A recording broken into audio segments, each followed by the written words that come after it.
Some purchases are expensive because the thing itself costs a lot. Others are expensive because they quietly make you pay twice. You pay for the meal, then you pay for the convenience. You pay for the furniture, then you pay to store it. You pay for the phone, then you pay again because a newer one appeared before the old one stopped working. And most of these purchases don't feel reckless, they feel normal.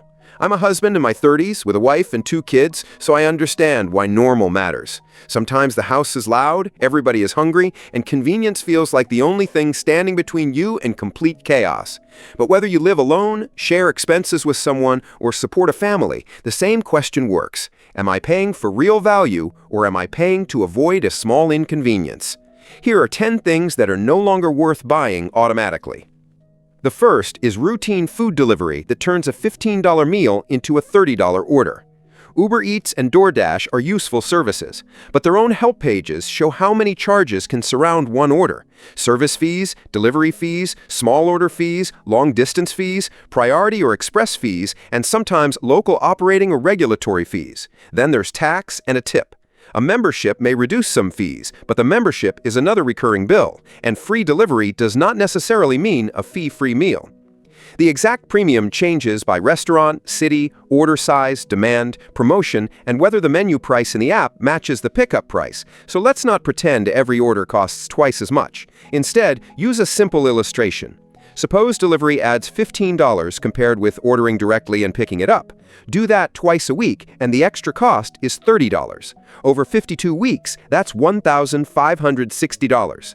That number changed how I look at Friday night convenience. The question is no longer, is $15 worth avoiding a drive tonight? The question is, would I deliberately spend more than $1,500 a year to avoid those drives? Maybe the answer is yes. If you're sick, disabled, caring for someone, working late, traveling, or buying back genuinely scarce time, delivery can be an excellent purchase. But convenience should win the argument each time. It should not win by default because the app remembers your card. If this was helpful, subscribe for more practical videos about personal and family finance, and send this one to someone who might find it useful too. The second thing is a storage unit filled with possessions that cost less to replace than to store. Storage feels temporary. That is its superpower. We tell ourselves the unit is for a move, a renovation, an inheritance, or just until we organize the garage. Then 1 month quietly becomes 36. One current public storage listing I checked showed a standard price of $83 a month, plus a one-time $29 administration fee. That is one location, not a national average, and rates vary widely, but the math shows the trap. $83 a month is $996 a year. Keep the unit for 3 years, and rent alone reaches $2,988 before insurance, locks, moving costs, or any rent increase. Now imagine the unit contains an old couch, a spare bed, holiday decorations, boxes of children's clothes, and a dining table you might use someday. If you could sell everything for $1,200, the storage rent reaches the value of the contents in about 15 months. After that, you're not preserving value. You're paying a subscription to postpone a decision. There are good reasons to store things: a temporary move, military deployment, a gap between homes, business inventory, accessibility equipment, or irreplaceable family records can justify it. But sentimental does not mean every object needs rented climate control.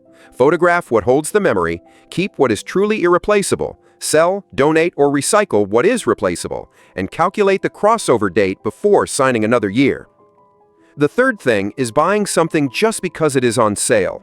Retailers are very good at giving us a number to compare against. Was $100, now $60. The natural reaction is, I saved $40. But that is only true if you had already decided to buy the item. If you entered the store planning to spend $0 and left spending $60, you did not save $40, you spent $60. Research on online impulse buying has found that price and promotion are among the factors associated with impulsive purchases. That doesn't mean discounts hypnotize everyone. It means the sale label changes the question in our heads. Instead of asking, do I want this enough to pay $60, we ask, can I afford to miss a $40 saving? Try this rule. If an unplanned item is on sale, take a picture and wait 48 hours. If you still want it, know where it will go, and would buy it without the countdown clock, reconsider it. Sales are fantastic for planned purchases. They are terrible when the discount becomes the product. The fourth thing is cheap furniture, clothing, and tools that you repeatedly replace. This is not an argument that everyone should buy the premium version. Sometimes the inexpensive item is what the budget allows, and sometimes it is perfectly adequate. The mistake is comparing only the prices at checkout. Imagine a $60 item that lasts 2 years. Over 10 years, you buy it 5 times and spend $300. Now compare it with a $180 item that lasts the full 10 years. The more expensive item costs $120 less over that period. It also avoids 4 shopping trips, 4 deliveries, 4 assembly sessions, and 4 broken item emergencies. The Environmental Protection Agency recommends buying only what we need, borrowing or sharing infrequently used tools, and repairing clothing, electronics, and furniture when practical. That is environmental guidance, but it is also household math. Before paying extra for quality, look for evidence. Is the item repairable? Are replacement parts available? Does the warranty mean anything? Are the stress points made better, or is the price buying a logo? Then calculate cost per year. Buy once is useful only when the object really lasts and you will really use it. The fifth thing is a stack of streaming services that quietly costs as much as cable. Streaming did not suddenly become bad. It is still one of the cheapest ways for a household to access a huge amount of entertainment. The problem is the stack. Disney's official U.S. pricing page, for example, currently lists Disney Plus at $11.99 a month with ads and $18.99 for premium. Netflix's U.S. ad plan is $8.99, and its higher tiers cost more. Add Hulu, Max, Paramount Plus, Peacock, Apple TV Plus, a sports service, and maybe a live TV package, and every individual charge still looks reasonable, while the total stops being reasonable. Suppose 5 services average $14 each. That is $70 a month or $840 a year. The strange part is that a family with 5 services may still spend Friday night saying there's nothing to watch. The alternative is not canceling entertainment. It is rotation. Keep one family favorite and one service with the show you are actively watching. When you finish, cancel and switch. At the same $14 average, 2 services cost $336 a year. Compared with 5 all year, the illustrative difference is $504. If your household genuinely uses all 5, the stack may be worth it.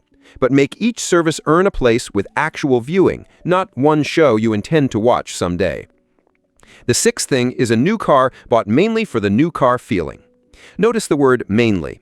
A new car can be the right decision. You may value the full warranty, the latest safety technology, known maintenance history, lower repair risk, or a manufacturer incentive that makes the numbers unusually competitive.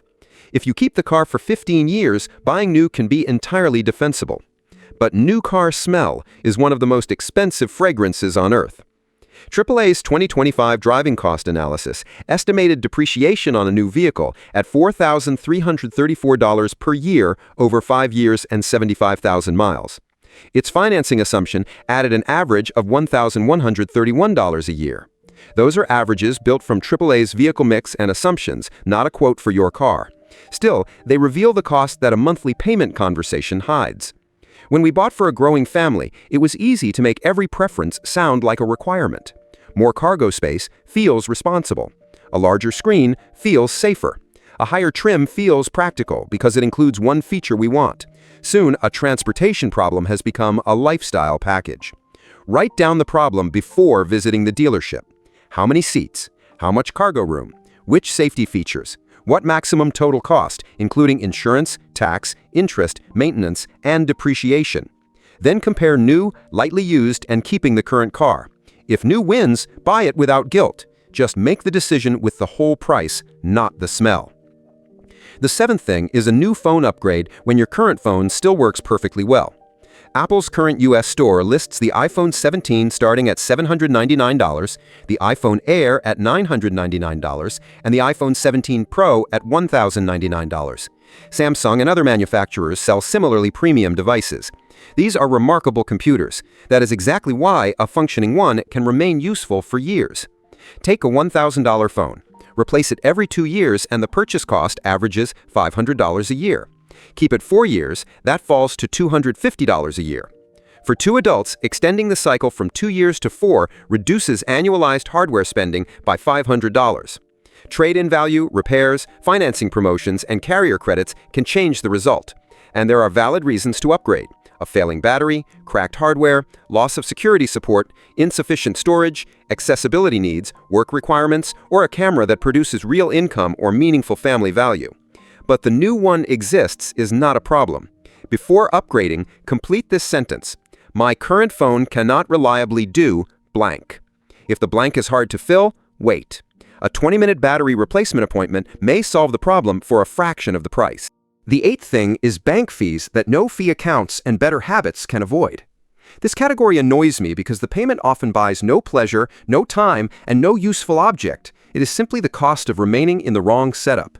In 2024, the Consumer Financial Protection Bureau reported that overdraft and non-sufficient funds fee revenue in 2023 had fallen by more than half from pre-pandemic levels. The agency estimated that the change was saving consumers more than $6 billion annually. That is evidence that many fees were not unavoidable laws of banking. Products and policies changed. Look at monthly maintenance fees, out-of-network ATM charges, paper statement fees, minimum balance requirements, overdraft settings, and transfer fees. Compare accounts from banks and credit unions. Set low balance alerts. Link savings if that fits your situation. Ask whether an employer offers split direct deposit. And if overdraft coverage regularly turns a small purchase into a much larger charge, consider declining optional coverage after understanding how transactions will be handled. This is not about blaming someone who is short on money. A fee can hit hardest when a household has the least room to absorb it. The point is to remove traps where possible. Loyalty to an expensive account is not a virtue when another insured institution offers a better fit. The ninth thing is an extended warranty on a product you could comfortably replace. Extended warranties sell relief at the exact moment a new purchase makes us feel exposed. The salesperson names everything that could go wrong, and a small extra payment seems like a shield. The Federal Trade Commission recommends checking whether the service contract adds anything beyond the manufacturer's warranty. It also tells consumers to examine deductibles, shipping charges, reimbursement limits, exclusions, claim procedures, and the reputation of the company responsible for coverage. Some credit cards may already provide additional protection, depending on their terms. Here is the test. First, what is the full contract cost, including deductibles? Second, what failures are actually covered? Third, could you comfortably pay for a repair or replacement yourself? If a $200 appliance comes with a $40 plan and you can replace the appliance without damaging your emergency fund, self-insuring may be more sensible. Put the $40 in a repair account. Repeat that across several purchases, and the unused warranty money becomes your warranty. But impact matters, not just expected value. Coverage can make sense for an expensive, fragile, essential product when a failure would seriously disrupt your finances. Read the contract.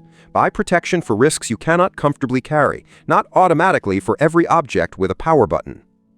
The 10th thing is a subscription you keep because canceling feels like a chore. This is the purest example of paying by default. The Federal Trade Commission calls many of these arrangements negative options. Unless you act, your silence is treated as permission to charge you again.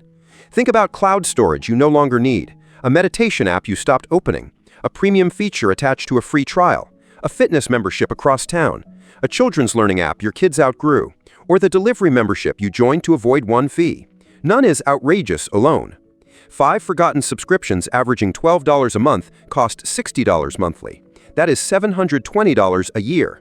If $60 a month were redirected for 10 years and earned an assumed 6% annual return, it could grow to roughly $9,800. That investment figure is an illustration, not a guarantee. The $720 of annual charges is the certain part. Open the last 3 months of transactions and search for repeating amounts. For each one, ask 3 questions. Did I use it in the last 30 days? Would I sign up again today at this price? If I cancel, what meaningful problem returns? If you use it, value it, and would choose it again, keep it. A good subscription can be wonderfully efficient. But if the only reason it survives is that finding the password feels annoying, canceling it may be the highest hourly wage you earn all week. Now we can answer the question behind the whole list. These 10 things are not universally worthless. Food delivery, storage, discounts, inexpensive products, streaming, new cars, new phones, bank services, warranties, and subscriptions can all create real value. What is no longer worth your money is buying them automatically. Before the next purchase, use 3 tests. First, annualize it. A small weekly or monthly charge deserves to be seen as a yearly number. Second, calculate cost per year or cost per use. That exposes cheap items that need constant replacement and expensive items that barely get used. Third, name the problem it solves. Not the feature, not the discount, not the feeling created by the advertisement, the actual problem. As a husband and father, I don't want the cheapest possible life. I want a life where our money buys time together, security, useful tools, and things we genuinely enjoy. That means convenience is allowed, fun is allowed, even a splurge is allowed. It just has to receive a fresh yes. Because the purchase that no longer needs a fresh yes is the purchase most likely to outlive its value. Thanks for watching. See you in the next video.